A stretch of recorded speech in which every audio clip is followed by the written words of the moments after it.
God blesses whoever hears this, um, so that your soul might be saved.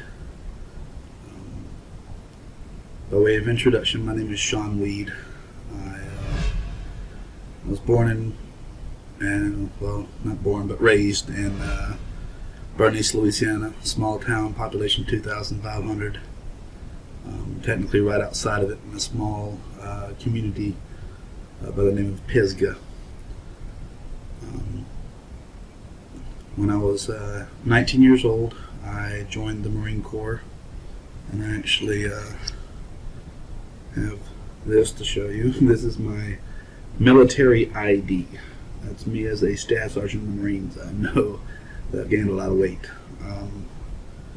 This is my Marine Corps active duty card that I should have turned in when I left, but after 13 years they owed me something.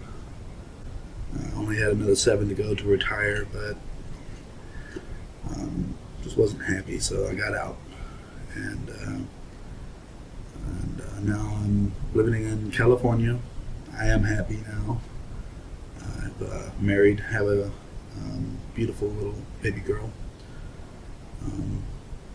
She just turned 2 years old, and but the thing that I want to tell you about is something that happened to me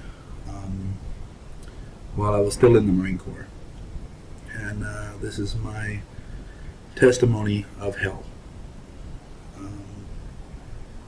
I believe, if my memory doesn't fail me, it was April the 4th of 1994, which is kind of a hard date to forget, 444. I was in 29 Palms, California, but we Marines called it 29 Stumps. And in the middle of this desert, there was a little tiny camp called Camp Wilson.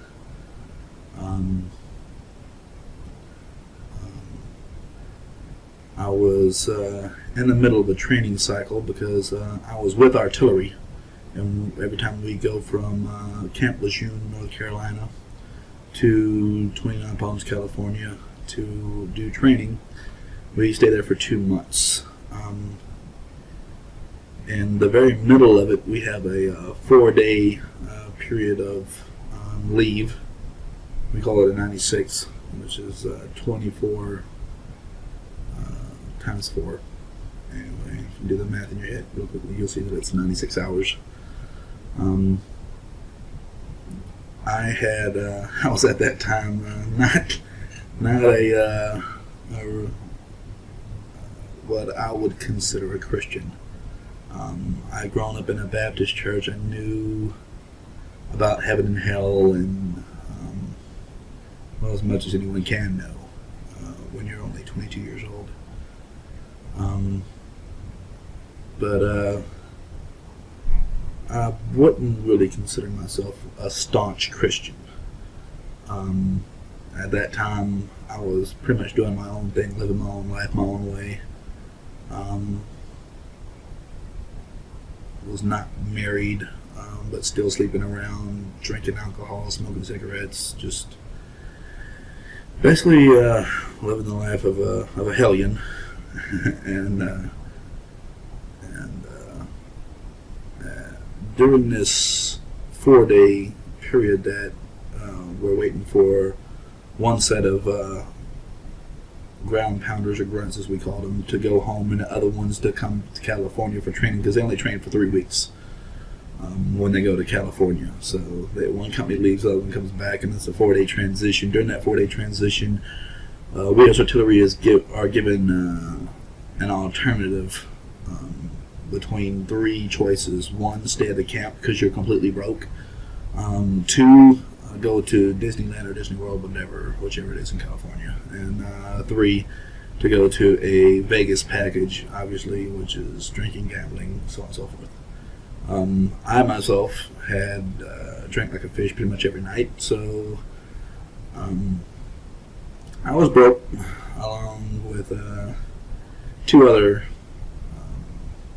devil dogs, as we like to call ourselves. One by the name of Jason Laycock. At that time, he was a corporal in S2 Intelligence, and the other one was Toby Page, who was also a corporal in S1 Administration. I myself was S3, which is Fire Directional Control. And at that time, I was a Lance Corporal, so I was one rank beneath them. So Lance Corporal Shawn Weed, or Lance Corporal Weed, because we only pretty much went by last names anyway. I know, strange name. Anyway, we were sitting around in 110 degree sweltering weather because there was just really nothing else to do at camp other than sit around and talk. So we were all three sitting around. Corporal Laycock broke out his pictures, and we were all sitting around looking at him, and he took some extraordinary pictures because he had the opportunity to go right up to the edge of the impact area. And even we both had an argument about him going into the buffer zone, but they have like an 800 meter buffer zone around the impact area, and he drove right up through that. No one's supposed to pass that buffer zone, but he drove right into it and got right up on the edge of the impact area and took some amazing photos. He was one of those guys that was intelligent, but at the same time was always willing to push the barriers of stupidity, which he did. But needless to say, the photos that he took were absolutely stunning. After we got through viewing his photos, he broke out his camera and realized he only had 3 photos left to take before it was the end of the film. So he had us get up. He took a picture of his green folding cot, which had everything he owned underneath it. Alice pack, sea bag, boots, you name it, it was all underneath there. And then we took a buddy picture where we were like leaning on each other, like, best of friends. And then for his last picture, he looks at it and goes, "Oh, I only have one left." And then he looks over and he sees this noose dangling from the ceiling. The noose was made of hay rope, which had tiny little sprigs sticking out from it. And the noose was hanging from a rafter that was inside the A-frame, was only about 6 foot 8 inches from the ground, and the noose actually hung all the way down till it was about 1.5 feet off the ground. So it wasn't like anybody was worried about hanging themselves. You'd have to lay down on the ground to hang yourself with this thing, literally. And of course, it was made of hay rope, so it wasn't like wax rope, which slides really easily to close the noose. So I mean, you could literally step your foot in the noose without having to lift your knee above a 90-degree angle and stand up on it. Grab the rope and literally stand up inside the noose, and it wouldn't tighten down around your foot. At least not before your foot touched the ground anyway. So you could put your full body weight on it. So, I mean, Marines, when they get bored, they do all kinds of stupid things with rope. Like this one guy made a muzzle for a horse. Another guy took it and made daisy chains out of it. And another guy just took it and made a 13-knot noose. He was absolutely bored, had nothing to do. Nobody really cared. We always just went around it. It wasn't like it was a big deal or anything. But anyway, for the last picture, he looks over at the noose and he goes, "I got an idea." And usually when an intelligence guy says that, it usually ends up being the equivalent of, a redneck saying, "Hey, y'all, watch this." So it usually turns out bad for everyone, which it did. Anyway, he... since I was the lowest man on the totem pole, he says, "Hey, Weed, why don't you," and of course, on top of that, it was a little bit crazy. He said, "Hey, Weed, why don't you go over there and stick your head inside that noose and act like you're dead, and I'll take the last picture." I'm like, okay. I'm thinking to myself, not a bad idea. And I went over there, started had the noose, and of course I had to kneel down. So I squatted down, towards the ground, so I'd have a little bit of tension on the rope, so it looked like I was actually hanging, and he was just going to take a picture from my waist up. Anyway, he went to take the picture and the batteries had died, so the camera obviously just shut down. So he went back over there and was replacing the batteries. While he was doing that, Corporal Page walked up and began whispering in his ear, and that should have automatically given it away, and it kind of did. I was kind of suspicious from that point, but it was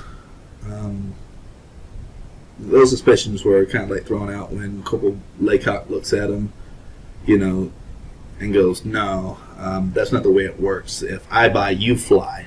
And he took out his wallet, took out a $10 bill, and gave it to Corporal Page, and Corporal Page went running out the back door. In the meantime, he had to replace the camera, replace the batteries in the camera, and we went back over there, and he was giving me direction. He's like, "All right, now let your arms dangle loose. Now close your eyes. Relax them. Don't make any wrinkles. Stick your tongue out a little. Cock your head to the side a little bit. And he's giving me all these instructions so to make a real-looking photo.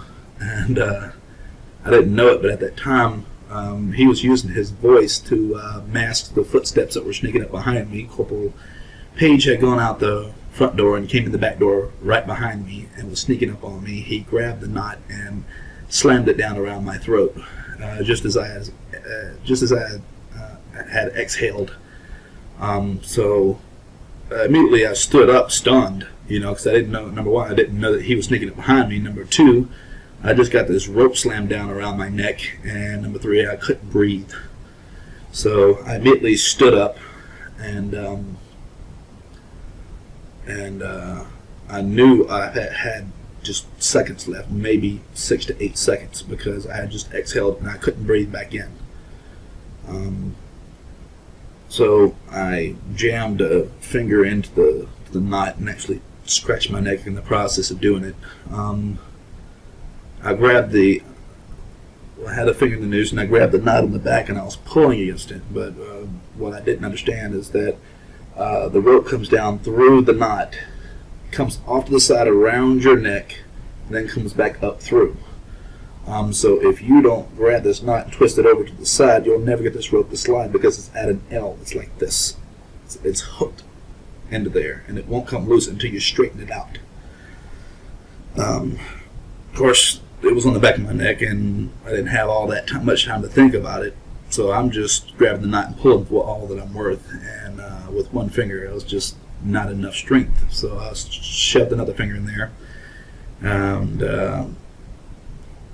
grabbed the knot. And I knew I only had seconds left. And I said to myself, I have one shot, one chance to get this right. Otherwise, I'm a dead man. So I shoved the second finger in there, and I grabbed the knot, and I closed my eyes, and I clenched my teeth, and I pulled for everything that I was worth. And I felt something give way, and I fell forward, and I was out, and I was glad to be out. And the guys, they just looked at me, and they go, like this, and I gave them a few choice words, which I will not repeat. Anyway, they just turned around and went over and sat down on their cots, and I went over and sat down with them. I sat down right beside Corporal Jason Laycock, and Corporal Toby Page was sitting right across from him. Corporal Page reached underneath his cot and pulled out a brown paper bag. He unrolled it, and inside of it was a white AFES bag filled with what we call D-Dunk, or snacks, candy, soda, stuff like that, chocolate, chocolate chip cookies, whatever. And I actually leaned forward and looked down inside the bag, and I saw that he had mostly some Ho-Hos and some Twinkies and Star Crunches. He had a couple of Gatorades inside of there, lemon, lime, orange. And at that point I was like, okay, you didn't need anything to eat. You already had a bag full, But in the meantime, he began, he closed up his bag and was eating some ho-hos, which comes 3 in a package. And these are the ones with the chocolate icing around the outside, but on the inside it looks like a swirl of chocolate cake and icing. Pretty good. You can actually like twirl them and eat them at the same time until there's nothing left but the center. But anyway, he was munching on that and telling this story about how the last time he came back from CAX, which is Combined Arm Exercise, that's when artillery, the infantry, and air all assault the target at the same time. Of course, it's well coordinated to make sure that we don't hit each other. That would be a bad thing and result in many lost lives, which is not a good thing during training. Of course, if you don't train that way, you don't win in battle. When the stakes are really there and the stakes are really high, so you got to train as if it was the real thing, and that's what we do. We train hard and long, and sometimes we train dangerously, but overall it helps us come home alive. But anyway, I just blanked out. Anyway, he was telling this story about how he had come back from Combined Arms Exercise, and how he was wearing his tuxedo, how he went to Club 108 and slid across the dance floor, knelt down and gave his girlfriend a dozen roses. It was while wearing these bear shoes that have little white claws on them, kind of like you wear when you're about to, lounge around your house in your pajamas. Well, anyway, it was a strange story, I know, but probably not as strange as the one I'm telling. But anyway, he took about 5 minutes to tell this story, and I'd heard it once already, so I was just sitting there listening, sitting next to Corporal Jason Laycock. And Jason Laycock was just pestering, just bugging him to death for one of those ho-hos. Every 15 seconds he'd be like, yeah, can I get one? Oh yeah, that's neat. How about now? And he's just, pestering him, and I'm just looking at the two. And 3 times while he was telling the story, he leaned over and he would look me right in the face as he was wrapping up the third one and wrapping up his story. And finally, he gave over half of a ho-ho to Jason Laycock. He leans over and he looks at me right in the face. He's only 4 feet away from me. He leans over and he looks me right in the face. He goes, "I don't think he's playing." Of course, we're the only 3 in the room, so I'm just like, what's he talking about? So Jason Laycock and I turn and look back, and sure enough, there's my body hanging from the noose. Needless to say, I was completely shocked. I don't have that great of eyesight. I need glasses, and at that time it was no different. But I could still tell from the outline that it was me. So I immediately, just shocked, I just stood up. And I turned and faced my body, which was hanging from that noose roughly about 30 feet away. And I walked out, and I walked over closer till I was about, maybe 15 feet away, so I could get a better look. And sure enough, it was definitely me. And I'm standing there, and I'm thinking to myself, how can I be there and here at the same time? I look down, and I'm sure enough, I'm wearing the same green t-shirt, same brown web belt, the same camouflage pants, the same black boots. I even pulled my dog tags out, and I was still wearing them. But it was when I pulled my dog tags out that I dropped them, and I looked at my hand, and I realized that if I stared at my hand, I could see through my hand and see the sand on the ground. And that's when I realized I was dead. And I had been dead and sitting next to my friends for 5 minutes, and then I realized they didn't even know I was there. They couldn't see me. That's when Jason Laycock came up, and he knelt down beside me, and he took a photograph of my body hanging from that noose. And I was standing there right beside him, and of course he had no clue that I was standing beside him. But anyway, he goes, "Now that's a good picture," and snaps the last photo. The film began to rewind, and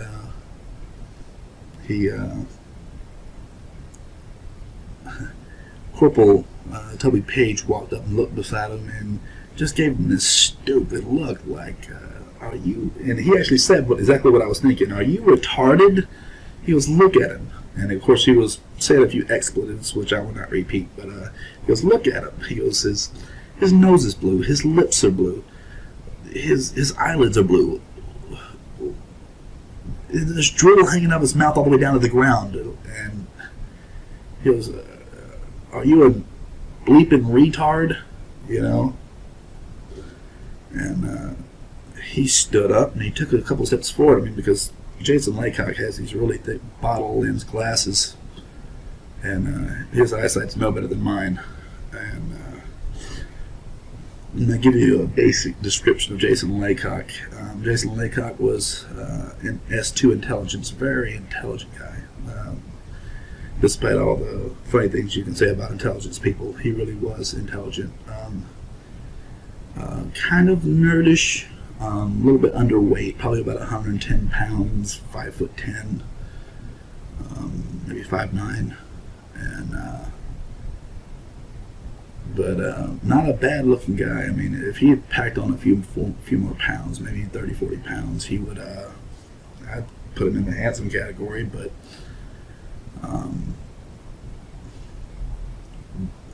Corporal Page was probably about 5'9", 5'10", about the same height. Only he was a real buff guy because he worked out in the gym a lot. Most administration guys, S1 administration guys, don't go to the field all that often. So he's probably spent 3 or 4 hours in the gym every day. He had a little bit of an acne problem. That's probably from taking all those supplements. But anyway, after he took the picture and the little guy berated him a little bit, Jason Laycock stood up, took a couple steps forward, and then realized that what he was saying was true. He saw that my extremities on my face were blue, so he tossed his camera off over towards his rack, not really caring for its care at all where it landed. He just tossed it, and he ran forward and he grabbed my body around the waist and picked up. When he did this, he screamed for Corporal Page to come over there and get the noose off my neck. Now, myself, I was thinking it was a little bit backwards. I mean, the tough guy should have been picking me up while the other guy was getting the rope off my neck. In my mind, that's the way that it should have worked.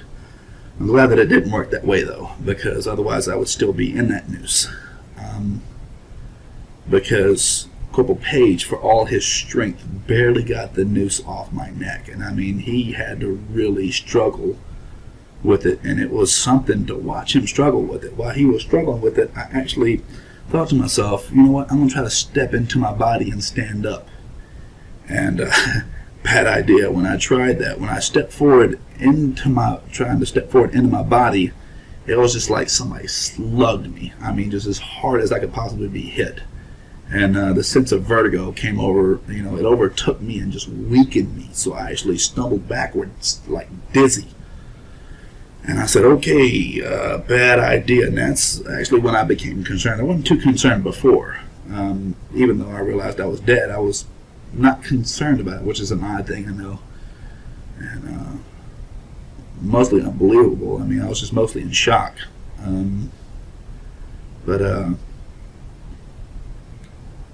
Anyway, they managed, for all his strength, it took him 2 or 3 tries to get the rope off my neck, and he was just exhausted afterwards. I mean, his arms were completely burned out. And like I said, this is a guy who lifts weight in the gym constantly. So he really exerted himself. If it had been the other way around, Jason's small frame would have never been able to get that rope off my neck, even though the other guy could probably held me up for hours. But it never would have come off. Anyway, they drag my body over and they throw it on my rack. And immediately, Corporal Page began to freak out. I mean, he's like, oh my God, we got to tell somebody. We got to do something. I mean, he was in the go mode while couple Page was sitting over there like the thinker. You could tell his mind was just turning at 1,000,000 miles an hour. And he was looking over there at Cole Page, and he was like, "Shut up, stop pacing." And I'm thinking.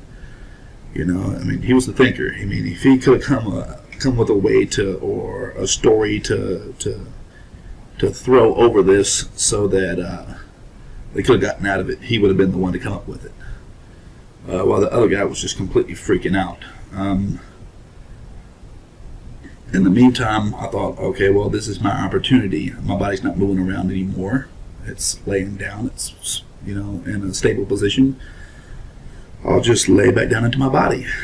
And so that's pretty much what I did. I placed my foot inside of my foot and my other foot inside my foot, and I sat down just like I'm sitting now. And I looked back and saw how my body was laying and how my head was positioned, so I just leaned back into my body. And as my head went inside my head, because you got to remember, my soul was laying down into my body. I know it sounds weird when I say my foot inside my foot, my head inside my head, but you'll get the picture now. So anyway, I'm leaning back, and as soon as my head falls inside my head, I'm instantaneously standing up, and I'm in complete darkness. I mean, it's a darkness that you could almost feel. I know it sounds weird, it doesn't make any sense, but that's the only way that I can put it. I mean, because this darkness had like a texture to it. And it was complete darkness. It was just solid black. And I know the first thing I thought to myself is, well, where am I? And I had no clue where I was. I was still wearing everything that I'd been wearing before, only I was just in this place that I didn't recognize at all. And the first thing I noticed is that there is nothing. And when I say nothing, I mean absolutely nothing. There's no light, no wind, no sound, nothing. And I thought to myself, there can't be nothing. I'm standing on something. So I looked down, and I'm standing on nothing. I mean, the only way I can liken it to is if you went inside of a giant warehouse and elevated yourself a good 30 feet off the ground until you stood on a plate of glass, so that when you dimmed the lights you couldn't see the ground beneath you, but yet you could still see beneath you. That's the only way I can explain it to. It was like standing on air that was hard as stone, but had no reflection. It was like standing on hardened air or glass that had no reflection. That's the closest I can come to explaining it. But when you look down, you could literally see beneath your feet for a couple feet down, but you were standing on nothing. And I thought to myself, well, if I was in a completely dark room, I wouldn't be able to see my hand in front of my face. How is it that I'm able to see what there's light coming from somewhere? And so I looked up, because that's where pretty much all sources of light are, whether you're inside or outside, they're above you. So I looked up, and I see nothing. And that's when I realized that I was the one that was emanating the light that I was able to see with. I was glowing like a chem light, those little shaped lights that you use for walking around on Halloween, or for the military. We used it for different things, but the little chemical lights that had the little glass thing in it, and you break them and you shake them up. I was glowing like that. I was glowing this very, very dim white light that I was able to see maybe 10 feet in a complete 360 all around me. In all directions I could see away from me, because I was emanating this light. But that's how dim it was. And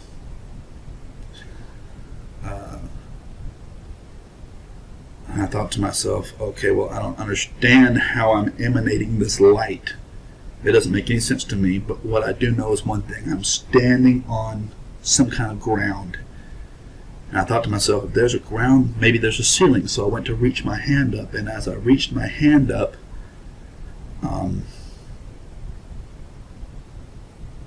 I touched the ceiling without touching it. And I know how ridiculous that sounds. But if you can imagine your consciousness reaching up and touching something and knowing for 100% sure that it's there without having to physically touch it. I mean, it's not such a alien concept in all actuality. I mean, because with light, we're able to see everything around us. I mean, I can see that mirror that's, a good 15 feet behind me, maybe 20 feet behind me. I can see that mirror. I don't have to go over there and touch it to know it's real. But I know for 100% sure that it's there. And the same way, and it kind of shocked me because I jerked my hand back down. I was like, whoa, there's a ceiling up there. And I know that it's there. I can't see it, but I know for 100% sure that it's there. And I said, okay, I don't understand that either. There's a lot of things I didn't understand about this place, but or how I was able to feel things without touching them. I mean, some of these things just made no sense to me whatsoever. But I thought to myself, okay, there's a floor, there's a ceiling. Ceilings don't hold themselves up. There's got to be a wall somewhere. If there's a wall, there's a door, there's a window, there's a way out of here. So I went to take a step forward to go find myself a door to get out. And as I took a step forward, the only way I can describe it is like a rubber band. If you take a rubber band, you can stretch it. And that's how it's either my body did or my consciousness did. All I know is I found myself moving forward at a very rapid pace, but yet my back foot was still in place. As I stretched out and wanted to go that direction, I did at a very rapid pace. I stretched out maybe like 1, 2, 3 football fields, while the back stays in place, the front stretching out, and that's the only way I can explain it. All I know is I knew for 100% sure that I was moving forward at a very rapid pace, but I was getting nowhere. So with my back foot in place, I began to spin, and as I'm stretching out, I began to realize that I'm standing in between 2 parallel planes that stretch on forever, and there's no walls, there's no doors, there's no windows. I'm trapped in between these 2 parallel planes, and there's no way out. And when I realized that, I pulled my foot back and put it down without even having left where I was standing. Like I said, I stretched out at least 3 football fields worth of length, a good 300 yards. And from that point, I became very scared. And but before I could even think another thought, I was snatched up off of my feet by a very, very large demon. Of course, for me, I didn't know what had happened. It was like getting hit by a truck and having no clue that it was ever coming. This thing had come up behind me so fast, and it caught me by complete surprise, and it was so big. I can't possibly begin to describe what it's like being, what it feels like to be in the grips of something that big. But I'll do my best. 1 minute I'm standing there, and the next minute I'm leaning backwards like this. My feet are out more or less in front of me, and they're popping. And I had this pain just shooting from my head to my feet like a bolt of electricity, but it's not stopping. It's like being constantly shocked or electrocuted. And I had this pounding sensation, just hurting pounding sensation coming from my left shoulder that hurts even worse than this electricity that's running through my body. And I look to my left and I see these fingers which come down to roughly the bottom of my chest. And it was even hard to look over to the side because the depth of its hand was like this. The width of its hand was like this. I mean, it literally went from the side of my neck up to maybe past the end of my shoulder, the width of its hand.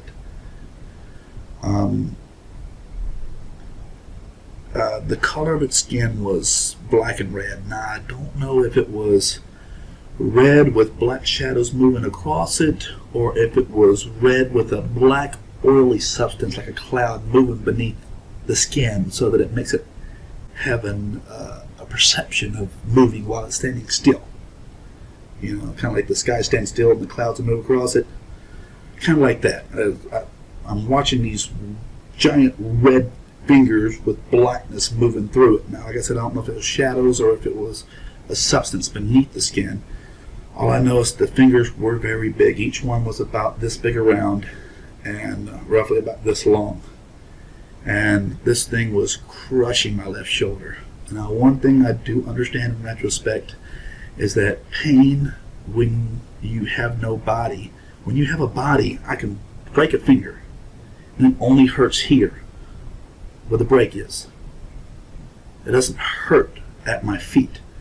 But when you're in your soul's body, when your soul experiences pain, you experience it everywhere because there's no pain receptors to stop your brain from saying, oh, it hurts here. No, it hurts everywhere. Anywhere you experience pain, it runs through your body like electricity. You feel it from the very top of your hairs to the bottom of the soles of your feet. If I hit you in the leg, you would feel it in your ear. For as weird as that sounds, you would feel it everywhere. Because, like I said, there's no specific pain receptors. You just feel pain as if it were a bolt of electricity through your entire body. The only thing that lets you know exactly where you received that pain from would be that pounding sensation, kind of like a heartbeat. That throbbing sensation when you got an infection. That's the only thing that lets you know exactly where you've been hit. You feel it everywhere, though.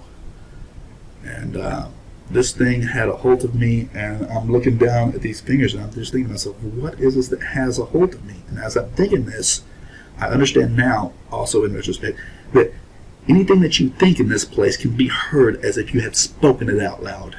And this thing had me like this, and was just smiling at me. It looked back, and it was smiling at me, waiting for me to look at it. And when I looked over my shoulder and up at it, it was already staring at me. And I understand now that it had heard what I was thinking and just wanted to give me a nice little shock, you know, on top of the pain that I was already experiencing. Just because of the grotesqueness of its face. I mean, this thing was grotesque. And it was huge. Overall, the thing, and I know this sounds already more crazy than everything that I've already said, but this thing is 13 feet tall. And it's not like I sat there and said, okay, stand still, let me grab a step ladder and measure you. Where's my tape measure?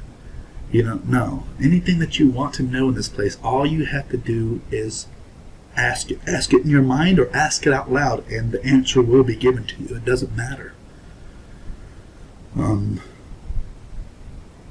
I thought to myself, how big is this thing? And the answer immediately came to me, 13 feet. It was exactly 13 feet tall. And I didn't ask myself how much it weighed, otherwise I would know that too. All I know is the thing was huge. It was built like Arnold Schwarzenegger in his prime. I mean, just ripped full of muscles. Just big. It's, like I said, its skin was black and red. It had no hair whatsoever on its body. None.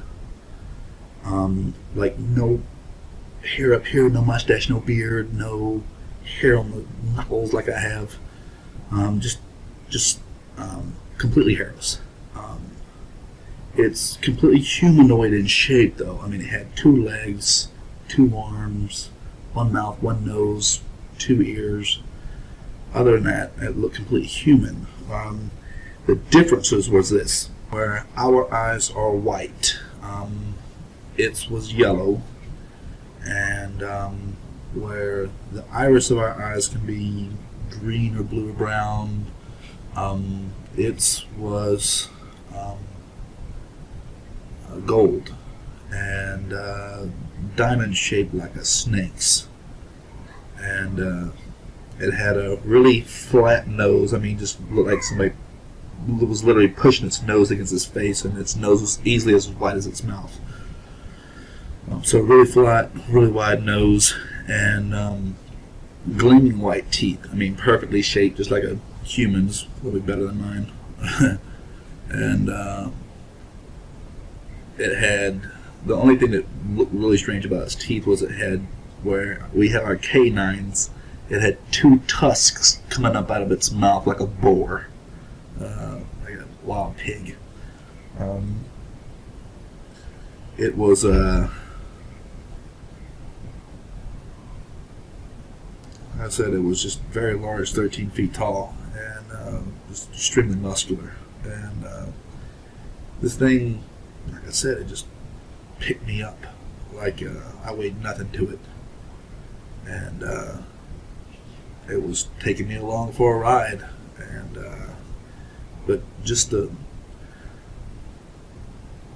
I only looked at its face for, I would say, a second, and that's all that it took. Yeah, I was just, as a man, I'm not afraid of any other man on the face of this earth. I will fight anybody. I don't care how much bigger they are than me. But this thing, there was no fighting it. I mean, it was far too big. I mean, 13 feet tall versus 6 feet tall. I could stack another one of me on top of my head and still not be as tall as it. You know, and if I had to guess, I would say roughly about in between 3,000 and 4,000 pounds. I don't know for sure. I'm just guessing, but I would say that's a pretty fair estimate. The thing, like I said, it just picked me up and took off with me, and I'm not sure if my feet were popping out of just sheer pain, or if it was the speed at which we were moving. But this thing was running. It had me by one hand, by the shoulder. It had me by the shoulder with one hand, and it was moving at a very, very fast velocity. If I would guess, I would say probably at over 80 to 100 miles an hour. Just rough guess. It may have been faster than that, I don't know. But all I know is the thing was moving very, very fast. And had complete control. I mean, just there was nothing at all I could do to get away or anything like that. And I looked at its face for only a second, and it was enough to scare me. It would be enough to scare anybody, I'm pretty sure. And I looked away from it, and from that point forward, the only way I can describe it is all hope just poured out of me. I literally felt hope and emotion as if it were a physical substance, like water in a cup just being poured out of me. I literally felt hope pour out of me, starting from the inside of my head. It just drained out of my body all the way down and right out through my feet. And once hope left me, it was like I became numb. My feet were still popping, but I couldn't feel any pain. It was just like I was just drained completely of all strength. Any energy that I had was just gone. It was I don't know if this is in the Bible or not, but I think that the strength of hope is in God. You know, and without God, without any hope, you don't really have a reason to live. You don't have a reason to fight. You don't have any strength whatsoever. So without hope, you don't have strength. And I know that's kind of grasping at straws in a way, but for me it makes sense. And after hope left me, and I was just kind of like going along for the ride, just numb, realizing that this thing was taking me wherever it wanted to take me. That's the next thought that came to me, is where is it taking me? And then the thought instantly came to my mind, the answer did. And the answer was, it's taking you to hell. Now, when I grew up in a Baptist church, I was taught hell was fire and brimstone. That's an empty void of an area. But that's also in the Bible too. We just don't pay much attention. And they shall be cast out into outer darkness, where there shall be weeping and gnashing of teeth. The outer darkness that they're speaking of is where I landed. For those who are evangelical and believe that hell was literally split in half at one time before Jesus died on the cross, into one part that was called Abraham's bosom, and to another part that was the portion of fire where people were still tortured, as Jesus talked about it in one of his parables. I think this was one of those things that was not really a parable. I think it was a true story of Lazarus and the rich man, where the one was being consoled in Abraham's bosom, and the other, and only separated by a short distance by an impassable chasm.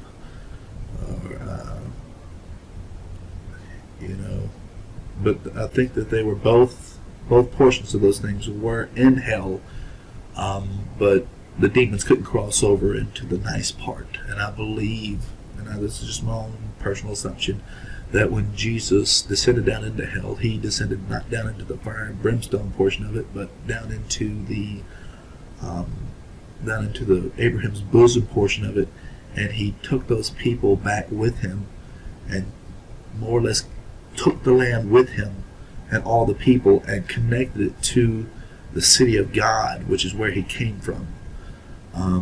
He connected that outer portion of green land where there was water. Remember, because Lazarus said, if you could just, the rich man said, if Lazarus could just dip his finger in water and bring it over here because I'm burning up in these flames. There was water there. So there was land there. There was grass there. There was trees there. I mean, it was a viable land as much as this earth is a viable land. Just in a heavenly realm sort of way. But anyway, I understood that it was taking me to the portion that I did not, certainly anyone would not want to go to, which was the fire and brimstone portion. It was going to take me to that fiery lake and cast me in, and I understood that. And when I understood that, it was mortally appalling, is the only way I can put it. I mean, it played over and over in my head again. It's taking me to hell, it's taking me to hell, it's taking me to hell. And there was just nothing I could do. Nothing I could do to stop it, nothing I could do to prevent it. And I just kind of dropped my head. And while this is playing over and over and over in my head that it's taking me to hell, and I saw this pinpoint of light, well, before I saw the pinpoint of light, I started thinking to myself, this is wrong. I'm not a bad guy. I've never murdered anyone. I've never molested any children. I've never raped any women or done anything just drastic that would cause you to be placed in hell for sure. For me, I was just an average person. I drank a few beers, smoked a few cigarettes. I wasn't like into drugs or anything like that. I mean, I was just an average guy. I go to church every once in a while, so I didn't really picture myself as bad. Not bad enough to end up in hell, but one thing that I understand now is there's plenty of good people in hell. A lot of people that used to call themselves Christians are there. And it's because they didn't really devote their life to God. They lived one foot in and one foot out like I did, And you don't have to be a bad person to go to hell. All you have to do is just be average. And God doesn't call us to be average. He calls us to be holy, like He is, And what that really means is you gotta, for lack of better words, you don't have to become a Bible-thumping Christian, but you should devote your life to God for as much as you possibly can. And if that puts me in the category of Bible-thumping Christian, then so be it. I'm a Bible-thumping Christian. I would rather be that than in the middle. Because I know where in the middle gets you. It gets you in the same place that being fully against him gets you. It's kind of like he said in Revelations 3:20, I wish that you were all the way for me or all the way against me, but because you were in the middle, because you were lukewarm, I spit you out. You know, now I don't want to be that again. I don't want to go back to hell. I know it's there, and I know the place is not made for us. It was made for them, and we just unfortunately do not realize the reality of the place. The reality of the place is far worse than you can imagine, and I only experienced a taste of it. I landed on the doorstep of hell. That's the way I like to look at it. Or you can even say I landed in the middle of hell, but it wasn't fire and brimstone, although I know for certain that it does exist because that's where it was taking me. And although I never laid eyes on the flames, I know that they really do exist. But as I was thinking this to myself, that I'm not such a bad guy, why am I ending up here? That's when that light appeared. And I looked up at it, and it looked like a star far off in the night sky. Something so tiny and insignificant and far away that it couldn't possibly help me. And then I saw it moved off to the left a little bit, and I picked my eyes up, and my head up, and I looked at it, and I thought to myself, did we just change direction, or did it move? And it went back to the right, and I thought for myself, no, for certain, we didn't change direction, it moved. And I thought to myself, well, what is that? And as I thought that and began to focus in on it, it just came rushing at me like the only way I can describe it is the speed of this thing was like a bolt of lightning. It came at me so fast that one moment it was just like a tiny little star in the night sky, and the next minute, white, bright, blinding white light. And his hand was reaching down to me, and it was an angel. It's all right.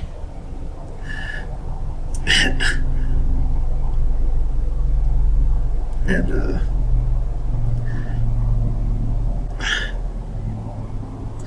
my hand just reached up and grabbed his hand.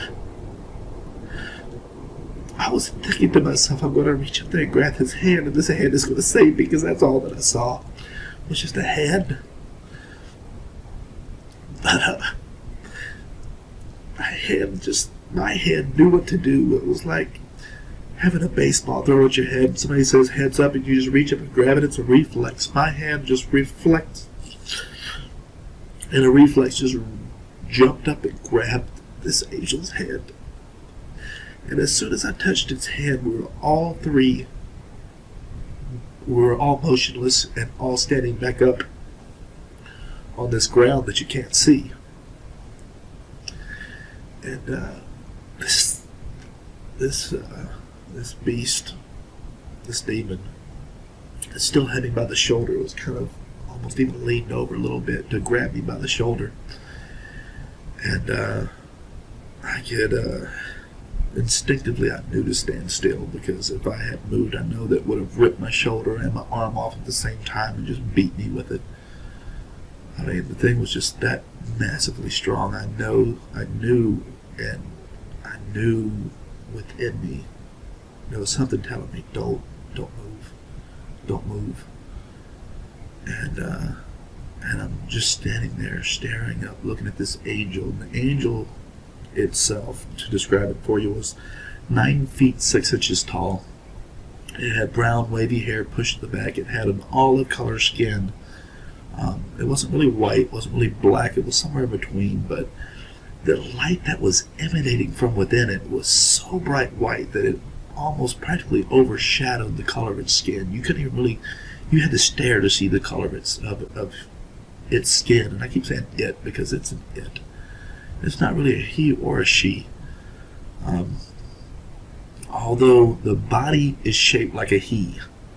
Okay, it's shaped like a male. When you look at its face, the face is like the most handsome man that you've ever seen, blended in perfectly with the most beautiful woman that you've ever seen. I mean, when you look at this angel, you think to yourself, wow, he is beautiful. I know that's some odd words to say. In the English vernacular, the male is known as handsome and the female is known as beautiful. But this angel was absolutely beautiful. There's no other words for it. And Its eyes were blue, and when I mean blue, I mean perfect blue, like someone took a portion of the sky and put it in its eyes, or dipped a cup out of the ocean and poured it into its eye. There was no flaw in it, no flaw. Perfectly beautiful in all ways. Other than its face looking like the cross between a man and a woman, and I don't mean like, oh, is it Pat? No. I mean just beautiful. It was completely shaped like a man. You could see it's underneath its white robe. It had chest and it had strong arms. It had an Adam's apple. I mean, it was every bit shaped like a man, and a strong one. I mean, just strong, but not like overly ridiculous like this. It wasn't bodybuilder. It was more like fitness trainer strong. It wasn't like bodybuilder strong, where it just had muscles popping out of everywhere it shouldn't have been, like this demon. But you could tell it was, this angel was there to fight. And he had on a white robe. It was cut down in a V in the front, with gold lace. I guess, I don't even know what to call it. Like embroidered gold around the edges of its collar. And not lace, but embroidered gold. And the sleeves came just below the elbows. And this robe was kind of like a white Roman tunic robe. I guess that would be the best way of putting it. And it came just below its knees. So its knees and its elbows were covered. And I was just so blown away by the beauty of it that I didn't even really check to see if it had any shoes on or not. I don't really remember. All I know is it was big. Not as quite as big as the demon, but big enough. And I'm looking up at it, and I'm just blown away by its brightness and its beauty. And at the same time, I'm just frozen in place, because I know that if I move this thing, it's going to rip my shoulder off and just beat me with my arm. And this thing, I can feel its anger, this demon's anger, like heat from a fire. And it turns around like this to see what had stopped it and why. It wanted to know what had stopped it and why. Because technically I was right where I belonged.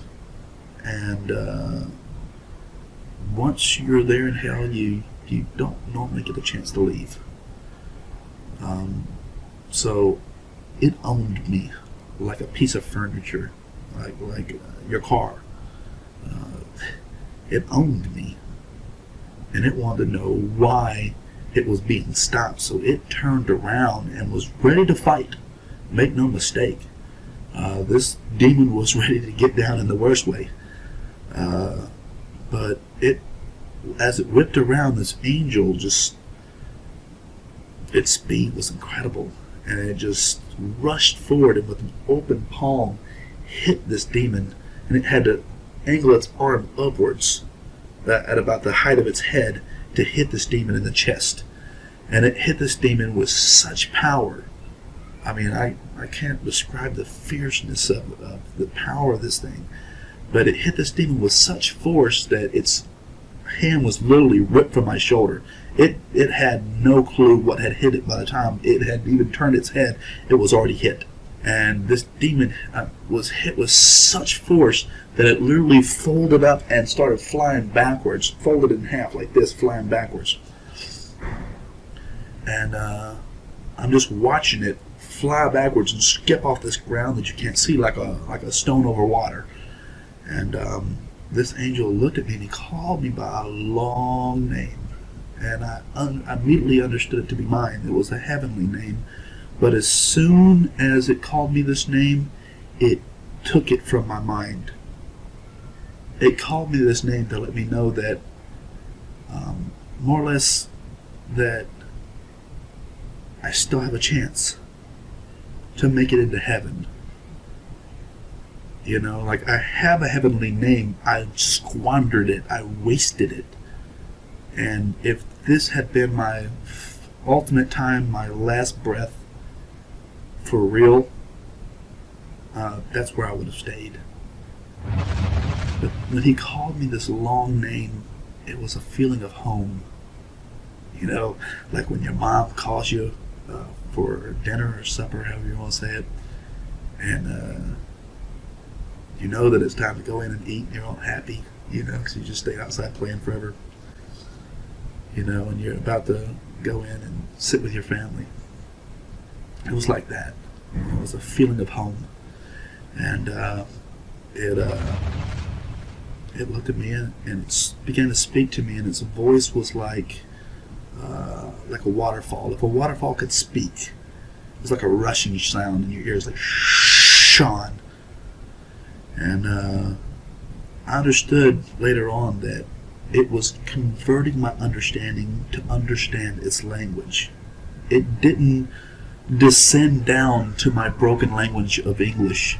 It elevated me up to understand its language. It messed with my mind, for lack of better words, but it elevated my understanding. And he looks at me and he says, "Hello, my name is Michael."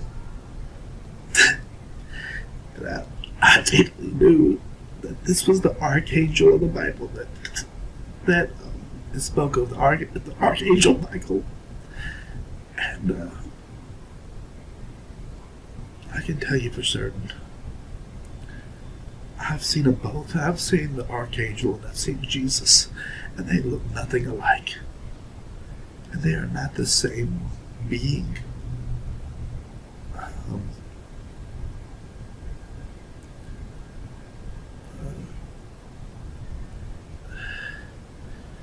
But anyway, he said, he began to speak to me, but I got distracted by this demon that had gotten back up and was coming back after me.